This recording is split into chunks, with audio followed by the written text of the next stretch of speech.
નમસ્કાર, ગુજરાતના મુખ્ય સમાચારની અંદર ગુજરાતમાં ભારે વરસાદ પડશે, પેટ્રોલ ડીઝલ ગેસ મોંઘો થયો, અમેરિકા પર મોટો ખતરો, ચેતવણી, આજે સીએમને ધમકી મળી, સોના ચાંદીના ભાવમાં ઘટાડો, ગુજરાત પર ખતરો, ખેડૂતો સાવધાન, સુરતમાં બીજેપીનો ભયંકર વિરોધ, ભાજપ સરકાર મુશ્કેલીમાં, રાહુલ ગાંધીએ કર્યા મોદી પર પ્રહાર, એમએલએના બોલવાથી મોટો હોબાળો થયો, ગુજરાત ઉપર મોટું સંકટ, ખેડૂતોમાં ખુશીનો માહોલ, પાટણમાં યુજીસી મામલે વિરોધ થયો, ગેસ સિલિન્ડરને લઈને ખુશખબરી, યુદ્ધની અસર ગુજરાતમાં ઉદ્યોગો પર, યુદ્ધ વચ્ચે સરકારનો મોટો નિર્ણય, અમિત શાહે રાહુલ ગાંધીની મજાક ઉડાવી, યુદ્ધથી કરોડોનું નુકસાન થયું, પીએમ મોદી કોંગ્રેસ પર ગુસ્સે, ખેડૂતોના 2000ના હપ્તા બંધ, 2026માં ખેડૂતોની લોન માફી અને દેવા માફી। તો મિત્રો, આ દરેક સમાચારની વિગતવાર માહિતી આજના આ વિડીયોની અંદર જાણવાના છીએ। તો મિત્રો, વિડીયોમાં અંત સુધી બન્યા રહેજો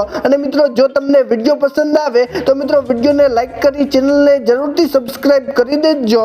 તો મિત્રો, આજના પ્રથમ સમાચારમાં જોઈએ તો મિત્રો, ગુજરાતમાં ભારે વરસાદ પડશે। મિત્રો, ગુજરાતમાં વેસ્ટર્ન ડિસ્ટર્બન્સને કારણે અત્યારે મિત્રો ગુજરાતનું વાતાવરણ સંપૂર્ણપણે બદલાઈ ગયું છે। મિત્રો, તમને ખબર હશે કે પહેલા મિત્રો ગુજરાતમાં માવઠું થયું અને ગુજરાતના લોકોને ગરમીમાંથી રાહત મળી। મિત્રો, અત્યારે પણ હવામાન વિભાગે મોટી આગાહી કરી છે અને મિત્રો અત્યારના સમયમાં ગુજરાતના ખેડૂતોના પાકને ભારે નુકસાન પણ થયું છે અને મિત્રો આજે પણ આઈએમડીએ સમગ્ર ઉત્તર ભારતમાં ભારે તોફાન, વરસાદ અને કરા પડવાની ચેતવણી પણ આપી છે। મિત્રો, આગામી સમયમાં તારીખ 9 અને 10 એપ્રિલે વરસાદનો નવો રાઉન્ડ શરૂ થવાની સંભાવના છે અને મિત્રો આ વખતે તાપમાનમાં ઘટાડો પણ થયો છે અને તોફાન અને વરસાદને કારણે 15થી વધુ લોકોના મોત પણ થયા છે તેવું અત્યારે સાંભળવા મળ્યું છે। મિત્રો, ત્યાર પછીના સમાચાર જોઈએ તો મિત્રો, પેટ્રોલ ડીઝલ ગેસ મોંઘા થયા। મિત્રો, મિડલ ઈસ્ટમાં ચાલી રહેલા યુદ્ધને કારણે હવે અમેરિકામાં પણ પેટ્રોલ ડીઝલ અને ગેસના ભાવ આસમાને પહોંચ્યા છે। મિત્રો, અત્યારે યુદ્ધની અસર ઘણા બધા દેશને થઈ છે। મિત્રો, યુદ્ધને કારણે આંતરરાષ્ટ્રીય સ્તરે ટ્રમ્પની ભારે ફજીતી પણ થઈ રહી છે અને જ્યારે બીજી બાજુ ભાવ વધતા અત્યારે મિત્રો અમેરિકામાં નાગરિકો પર ભારે અસર થઈ રહી છે। મિત્રો, અમેરિકામાં હાલ પેટ્રોલ, ડીઝલ, ગેસ, ટ્રાન્સપોર્ટને બધું જ મોંઘું થઈ ગયું છે અને એક જ વર્ષ પહેલા ડીઝલનો ભાવ પ્રતિ $3.64 હતો અને મિત્રો અત્યારે પેટ્રોલ ડીઝલનો ભાવ વધીને $5.5ની આસપાસ થઈ ગયો છે। તો મિત્રો, અત્યારે અમેરિકામાં પેટ્રોલ ડીઝલના ભાવ વધ્યા છે। તો મિત્રો, હવે આગામી સમયમાં ભારતમાં પણ પેટ્રોલ ડીઝલના ભાવ વધશે તેવું અત્યારે નિષ્ણાંતો જણાવી રહ્યા છે। મિત્રો, ત્યાર પછીના સમાચાર જોઈએ તો મિત્રો, અમેરિકા પર મોટો ખતરો, ચેતવણી। મિત્રો, અત્યારે મિડલ ઈસ્ટમાં હાલત ગંભીર થતી જોવા મળી રહી છે અને આ વચ્ચે મિત્રો ઈરાન સમર્થિત ઇરાકી પેરામિલિટરી સંગઠન કતાઇબા હુબીલેહને ચેતવણી આપી છે કે જો યુએસએ બળજબરીથી હોર્મુઝ સ્ટેટ ખોલવાની કોશિશ કરે છે તો રિજિનલ એનર્જી સ્ટેટ્સને નિશાન બનાવવામાં આવી શકે છે અને વધુમાં કતાઇબે કહ્યું કે એક ઓઇલ અને ગેસ પ્લેટફોર્મ અથવા ફેટેલિટી બચશે નહીં તેવું અત્યારે ઈરાને જણાવ્યું છે। મિત્રો, તેવામાં અત્યારે અમેરિકા પર મોટો ખતરો આવીને પડ્યો છે અને અમેરિકાને એક મોટી ચેતવણી મળી છે તેવું અત્યારે કહેવામાં આવ્યું છે। મિત્રો, ત્યાર પછીના સમાચાર જોઈએ તો મિત્રો, આજે સીએમને ધમકી મળી। મિત્રો, હરિયાણાના મુખ્યમંત્રી નાયબ સૈનીને બીજી ધમકી મળી છે। મિત્રો, આજે સવારે ચંદીગઢની શાળાઓને મોકલવામાં આવેલ ઈમેલમાં આ ધમકી આપવામાં આવી હતી। મિત્રો, ઈમેલમાં કહેવામાં આવ્યું હતું કે મુખ્યમંત્રી સૌની ચંદીગઢમાં જ રહે છે અને બોમ્બ વિસ્ફોટ અને ગ્રેનેડ હુમલા ચાલુ રહેશે અને ઈમેલમાં સાથે તેમ પણ કહેવામાં આવ્યું હતું કે સોમવારે ચંદીગઢ અને પંજાબની ઘણી શાળાઓને નિશાન બનાવવામાં આવશે અને ધમકી બાદ હાઈ એલર્ટ જારી કરવામાં આવ્યું છે તેવું અત્યારે કહેવામાં આવ્યું છે। મિત્રો ત્યાર પછીના સમાચાર જોઈએ તો મિત્રો સોના ચાંદીના ભાવમાં મોટો ઘટાડો। મિત્રો આજે અઠવાડિયાના પહેલા દિવસે દેશમાં સોના ચાંદીના ભાવમાં ઘટાડો જોવા મળ્યો છે। મિત્રો રાજધાની દિલ્હીમાં 24 કેરેટ સોનાનો ભાવ 10 ગ્રામ દીઠ 1,51,070 રૂપિયા રહ્યો હતો, જ્યારે મિત્રો ગુજરાતમાં અમદાવાદ, રાજકોટ, સુરત અને વડોદરા જેવા શહેરોમાં 22 કેરેટ સોનાનો ભાવ પ્રતિ 10 ગ્રામ 1,38,390 રૂપિયા રહ્યો છે અને મિત્રો 24 કેરેટ સોનાનો ભાવ પ્રતિ 10 ગ્રામ દીઠ 1,50,970 રૂપિયા રહ્યો છે અને તે સાથે ચાંદીના ભાવમાં પણ ઘટાડો નોંધાયો છે। મિત્રો આજે આંતરરાષ્ટ્રીય બજારમાં પણ સોના ચાંદીના ભાવમાં મોટી ઉથલપાથલ જોવા મળી છે તેવું અત્યારે કહેવામાં આવ્યું છે અને મિત્રો આગામી સમયમાં હજી પણ સોના ચાંદીના ભાવ ઘટી શકે છે તેવું અત્યારે નિષ્ણાંતો જણાવી રહ્યા છે। ત્યાર પછીના સમાચાર જોઈએ તો મિત્રો ગુજરાત પર ખતરો, ખેડૂતો સાવધાન। મિત્રો આગામી સમયમાં ગુજરાતમાં ગરમી વચ્ચે વેસ્ટર્ન ડિસ્ટર્બન્સ સક્રિય થતા મિત્રો આવતીકાલે 10 એપ્રિલના રોજ 12 જિલ્લામાં કમોસમી વરસાદની આગાહી કરવામાં આવી છે। મિત્રો બનાસકાંઠા, સાબરકાંઠા, જામનગર અને મોરબી સહિતના વિસ્તારોમાં 30 થી 40 કિલોમીટરની ઝડપે પવન અને ગજવીજ સાથે માવઠું પડી શકે છે તેવું અત્યારે હવામાન વિભાગે જણાવ્યું છે અને તે સાથે હવામાન વિભાગની આગાહી અનુસાર 3 દિવસ તાપમાન સ્થિર રહેશે અને ત્યારબાદ મિત્રો ગરમીનો પારો 2 થી 3 ડિગ્રી ઉંચકવાની શક્યતા હવામાન વિભાગે વ્યક્ત કરી છે। એટલે કે મિત્રો આગામી સમયમાં 2 દિવસ ગુજરાત માટે ભારા છે અને ગુજરાતમાં 2 દિવસ ભારે વરસાદ પડશે અને અમુક વિસ્તારોમાં 30 થી 40 કિલોમીટરની ઝડપે ભારે પવન પણ ફૂંકાઈ શકે છે અને ગુજરાતમાં હવે ગરમીનો પારો ઘટશે તેવું અત્યારે હવામાન વિભાગ જણાવી રહ્યું છે। મિત્રો ત્યાર પછીના સમાચાર જોઈએ તો મિત્રો સુરતમાં બીજેપીનો ભયંકર વિરોધ। મિત્રો આજે સુરતમાં ચૂંટણી પ્રચાર દરમિયાન ભાજપના પૂર્વ સ્ટેન્ડિંગ ચેરમેન રાજન પટેલને સ્થાનિકોનો ભારે રોષનો સામનો કરવો પડ્યો છે। મિત્રો વોર્ડ નંબર 9ના જનસંપર્ક વખતે લોકોએ ગંદા પાણીના ડોલ બતાવી નેતાઓને ઘેરી લીધા હતા અને છેલ્લા 20 વર્ષથી પાયાની સુવિધાઓને રોડ રસ્તાના કામો બાકી હોવાથી રહીશોએ ઉગ્ર વિરોધ નોંધાવ્યો હતો। મિત્રો વોટ માંગવા અત્યારે તે લોકો આવી રહ્યા છે અને તેથી આ સવાલો ઉઠ્યા છે અને મિત્રો સવાલોથી નેતાઓ અત્યારે શોભજનક સ્થિતિમાં મુકાયા છે તેવું અત્યારે કહેવામાં આવ્યું છે। મિત્રો ત્યાર પછીના સમાચાર જોઈએ તો મિત્રો ભાજપ સરકાર મુશ્કેલીમાં। મિત્રો આજે ભાજપની સરકાર મુશ્કેલીમાં આવી છે। મિત્રો તે અંદર વાત કરીએ તો મિત્રો રાજકોટમાં ક્ષત્રિય સમાજના અપમાનનો મુદ્દો ફરીવાર ગરમાયો છે। મિત્રો ક્ષત્રિય સમાજના અગ્રણી પદ્મીબા વાળાએ સ્થાનિક સ્વરાજ્યની ચૂંટણીમાં ભાજપને મત ન આપવાની અપીલ કરી છે અને તે સાથે તેમણે કહ્યું છે કે લોકસભા ચૂંટણી વખતે ભાજપે પરસોત્તમ રૂપાલા માન રાખ્યું હતું અને તેથી આખા ગુજરાતમાં ભાજપને વોટ ન આપવા જોઈએ અને તેવું પદ્મીબા વાળાએ જણાવ્યું છે અને ભાજપ વિરુદ્ધ તેમને આ એક મોટી અપીલ કરી છે અને ગુજરાત તેઓ ભ્રમણ કરશે તેવું અત્યારે તેઓ જણાવી રહ્યા છે। મિત્રો આ વખતે ગુજરાતમાં ભાજપની સરકાર બનશે કે નહીં, નીચે કોમેન્ટ કરીને અવશ્ય જણાવજો। ત્યાર પછીના સમાચાર જોઈએ તો મિત્રો રાહુલ ગાંધીએ કર્યા મોદી પર મોટા પ્રહારો। મિત્રો અત્યારે દેશમાં ચાલી રહેલા ગેસ સંકટ વચ્ચે કોંગ્રેસના મહાસચિવ રાહુલ ગાંધીએ દેશની ભાજપ સરકાર પર જોરદાર પ્રહારો કરતા કહ્યું કે પીએમ મોદી ગેસ સંકટને કોવિડની જેમ હેન્ડલ કરવાનું કહે છે અને ખરેખર અત્યારે સ્થિતિ કોવિડ જેવી જ છે અને વધુમાં તેમણે કહ્યું કે રોજનું 500 થી લઈને 800 રૂપિયા કમાતા શ્રમિકો અત્યારે હવે ગેસ ખરીદવો પણ આવશ્યક બન્યો છે અને જેને કારણે મજૂરો ફરી ગામડા તરફ પલાયન કરી રહ્યા છે તેવું અત્યારે રાહુલ ગાંધીએ જણાવ્યું છે। તો મિત્રો આ વિશે કેટલા લોકો સહમત છો, નીચે કોમેન્ટ કરીને અવશ્ય જણાવજો।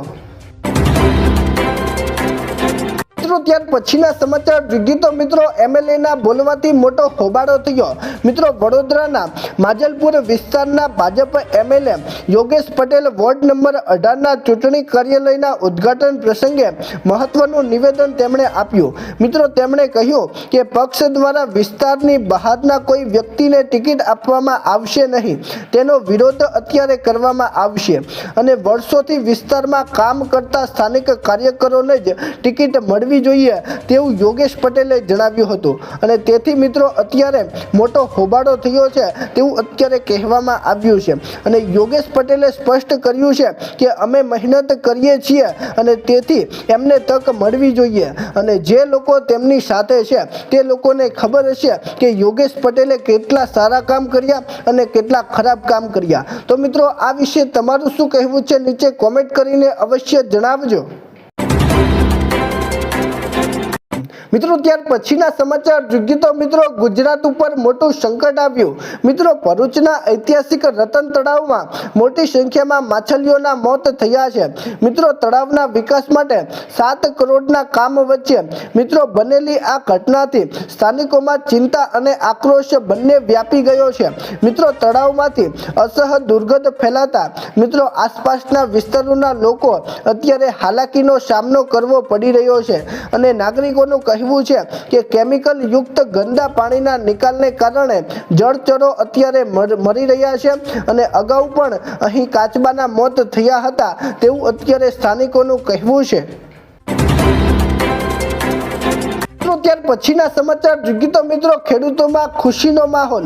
મિત્રો ઉત્તર ગુજરાતનું ઊંઝા માર્કેટયાર્ડ હાલમાં મસાલાના પાકોથી ભરપૂર છલકાઈ રહ્યું છે અને મિત્રો એશિયાના સૌથી મોટા ઊંઝા એપીએમસીમાં જીરા અને વરિયાળીની ઐતિહાસિક આવક નોંધાઈ છે અને આજે જીરાની આવક 65,000 બોરી અને વરિયાળીની આવક 20,000 બોરીની આવક થઈ છે। મિત્રો રાજસ્થાનના ખેડૂતો પણ મોટા પ્રમાણમાં માલ લઈને ત્યાં આવ્યા છે અને માર્કેટ યાર્ડમાં વાહનોની લાંબી કતારો લાગી છે તેવું અત્યારે કહેવામાં આવ્યું છે અને તેથી અત્યારે મિત્રો ધમધમાટ માર્કેટ અત્યારે જોવા મળી રહ્યું છે। ત્યાર પછીના સમાચાર જોઈએ તો મિત્રો પાટણમાં યુજીસી મામલે વિરોધ। મિત્રો ગુજરાત સરકારે વિધાનસભામાં પસાર કરેલા ગુજરાત સમાન નાગરિક સંહિતા 2026 યુજીસી બિલના વિરોધમાં પાટણ જિલ્લા કલેક્ટરના આવેદનપત્ર સુપત્ર કરવામાં આવ્યું છે અને મિત્રો ગુજરાતમાં મુસ્લિમ હિત રક્ષક સમિતિએ આ કાયદાને ગેરબંધારણીય ગણવીને તાત્કાલિક રદ કરવાની માંગ કરી છે। મિત્રો સમિતિએ જણાવ્યું છે કે આ બિલ બંધારણની કલમ 14, 25 અને 44ની વિરુદ્ધ છે અને મુસ્લિમ સમુદાયના ધાર્મિક તેમજ વ્યક્તિગત અધિકારોનું અતિક્રમણ કરે છે તેવું અત્યારે લોકોનું કહેવું છે। ત્યાર પછીના સમાચાર જોઈએ તો મિત્રો ગેસ સિલિન્ડરને લઈને ખુશખબરી। મિત્રો અત્યારે મિડલ ઈસ્ટમાં વધતા તણાવ અને સપ્લાયર્સને લઈને કેન્દ્ર સરકારે એક મોટું પગલું ભર્યું છે। મિત્રો હવે 5 કિલોગ્રામના એલપીજી સિલિન્ડર ખરીદવા માટે કોઈ પણ સરનામાનો પુરાવો રજૂ કરવો જરૂરી નથી। મિત્રો પ્રવાસી મજૂરો અને કાયમી સરનામું ન હોય તેવા લોકો માટે પણ આ સુવિધા ઉપલબ્ધ કરાવવામાં આવી રહી છે અને ગ્રાહકોએ ફક્ત આધાર કાર્ડ અને પાન કાર્ડ અને વોટર આઈડી જેવા ડોક્યુમેન્ટનો ઉપયોગ કરીને સિલિન્ડર હવે ખરીદી શકાય છે તેવું અત્યારે સરકારે જણાવ્યું છે। ત્યાર પછીના સમાચાર જોઈએ તો મિત્રો યુદ્ધની અસર ગુજરાતના ઉદ્યોગો પર। મિત્રો અત્યારે વૈશ્વિક સ્તરે યુદ્ધ શરૂ છે અને તેવામાં મિત્રો યુદ્ધની અસર ગુજરાતના ઉદ્યોગો પર પડી છે તેવું અત્યારે કહેવામાં આવ્યું છે। મિત્રો વૈશ્વિક સ્તરે ઈરાન અમેરિકા તણાવની અસર હવે ગુજરાતના ઔદ્યોગિક વિસ્તારો પર પણ પડી છે। મિત્રો ફૂડ ઓઇલ અને પેટ્રોકેમિકલ મટીરિયલના ભાવમાં 40થી 50% વધારો થતાં અમદાવાદના વટવા, નરોડ અને રાજકોટ તેમજ મોરબીના રબર ઉદ્યોગમાં અત્યારે હાહાકાર મચી ગયો છે। મિત્રો ઉત્પાદન ખર્ચ વધવા અને તૈયાર માલની માંગ ઘટવાથી નફાનું માર્જિન ઘટી ગયું છે અને રાજ્યમાં રબર ઉત્પાદન લગભગ 40% જેટલું ઘટી ગયું છે તેવું અત્યારે કહેવામાં આવ્યું છે। મિત્રો ત્યાર પછીના સમાચાર જોઈએ તો મિત્રો યુદ્ધ વચ્ચે સરકારનો મોટો નિર્ણય। મિત્રો મિડલ ઈસ્ટમાં ચાલી રહેલા યુદ્ધ અને હોર્મુઝ સ્ટ્રેટમાં વિક્ષેપો હોવા છતાં સરકારે ખાતર ફેક્ટરીઓને કુદરતી ગેસનો પુરવઠો તેમની માંગના 90% સુધી વધારી દીધો છે। મિત્રો કટોકટીના શરૂઆતના દિવસોમાં ગેસનો પુરવઠો ઘટીને 60% થઈ ગયો હતો અને જે બાદ વધારીને અત્યારે 75 થી 80% કરવામાં આવ્યો છે। મિત્રો પેટ્રોલિયમ અને કુદરતી ગેસ મંત્રાલયના સંયુક્ત સચિવ એવા સુજાતા શર્માએ સોમવારે મીડિયા બ્રેકિંગમાં આ જાણકારી આપી છે તેવું અત્યારે કહેવામાં આવ્યું છે। મિત્રો ત્યાર પછીના સમાચાર જોઈએ તો મિત્રો અમિત શાહે રાહુલ ગાંધીની મજાક ઉડાવી। મિત્રો આજે કેન્દ્રીય ગૃહમંત્રી અમિત શાહે રાહુલ ગાંધીના પેટ્રોલ ડીઝલના ભાવ વધવાની દાવાની મજાક ઉડાવતા કહ્યું કે તે સાચું છે પરંતુ ભારતમાં નહીં પડોશી દેશ પાકિસ્તાનમાં છે અને વધુમાં અમિત શાહે કહ્યું કે દેશમાં ભાવ સ્થિર છે। ભાજપના નેતા અમિત શાહે એક ચૂંટણી રેલીમાં કહ્યું કે જ્યારે એનડીએ પુડુચેરી વિકાસ માટે ઉત્સુક છે તો બીજી તરફ કોંગ્રેસના નેતાઓ પાકિસ્તાનના પેટ્રોલના ભાવ ભારતમાં માને છે તેવું અત્યારે અમિત શાહ જણાવી રહ્યા છે। મિત્રો ત્યાર પછીના સમાચાર જોઈએ તો મિત્રો યુદ્ધથી કરોડોનું નુકસાન થયું। મિત્રો મિડલ ઈસ્ટમાં ચાલી રહેલા યુદ્ધની અસર હવે થાળી સુધી પહોંચી ગઈ છે। મિત્રો એમોનિયા ગેસના ભાવમાં વધારો થતાં મિત્રો અત્યારે બટાકા શાકભાજીનો સંગ્રહ કરવામાં પણ જોખમ ઊભું થયું છે। મિત્રો ભાવ વધતા હજારો કોલ્ડ સ્ટોરેજ પ્રતિવિત થયા છે। મિત્રો 60 કિલોગ્રામનો સિલિન્ડર જેની કિંમત પહેલા 7200 રૂપિયા હતી અને મિત્રો જે હવે 15,000 રૂપિયા પર પહોંચી છે અને મિત્રો તમને જણાવી દઈએ કે એમોનિયા ગેસનો ઉપયોગ કોલ્ડ સ્ટોરેજ સુવિધામાં થાય છે અને જે ઠંડક પ્રક્રિયા માટે મહત્વપૂર્ણ છે અને મિત્રો જો આના ભાવ વધ્યા તો મિત્રો હવે ખાવાની વસ્તુઓ પર પણ ભાવ વધશે તેવું અત્યારે સાંભળવા મળ્યું છે। મિત્રો ત્યાર પછીના સમાચાર જોઈએ તો મિત્રો પીએમ મોદી કોંગ્રેસ પર ગુસ્સે થયા। મિત્રો પીએમ મોદીએ કોંગ્રેસ પર જોરદાર પ્રહાર કરતા કહ્યું કે કોંગ્રેસ સતત પાકિસ્તાનીના ઈશારા પર નાચતી રહે છે અને કોંગ્રેસને પાકિસ્તાન સાથેની લાગણી હંમેશા દેશની સુરક્ષા પર ભારે પડી શકે છે અને અમે એવું થવા દઈશું નહીં। અને વધુમાં પીએમ મોદીએ કહ્યું કે 2016ની સર્જિકલ સ્ટ્રાઇક હોય કે 2025નું ઓપરેશન સિંદૂર કોંગ્રેસ હંમેશા પાકિસ્તાનીના ઈશારા પર નાચતી રહે છે અને અત્યારે મહત્વ પાકિસ્તાનને તેઓ આપે છે તેવું અત્યારે પીએમ મોદી જણાવી રહ્યા છે। મિત્રો અત્યારે કોંગ્રેસ પાકિસ્તાનની વાહવાહ કરે છે અને મિત્રો તે અંગે પીએમ મોદીએ કોંગ્રેસ પર સીધા પ્રહારો કર્યા છે તેવું અત્યારે કહેવામાં આવ્યું છે। મિત્રો ત્યાર પછીના સમાચાર જોઈએ તો મિત્રો ખેડૂતોના 2000ના હપ્તા બંધ। મિત્રો આગામી સમયમાં ખેડૂતોના હપ્તા બંધ થશે તેવું અત્યારે સરકાર જણાવી રહી છે।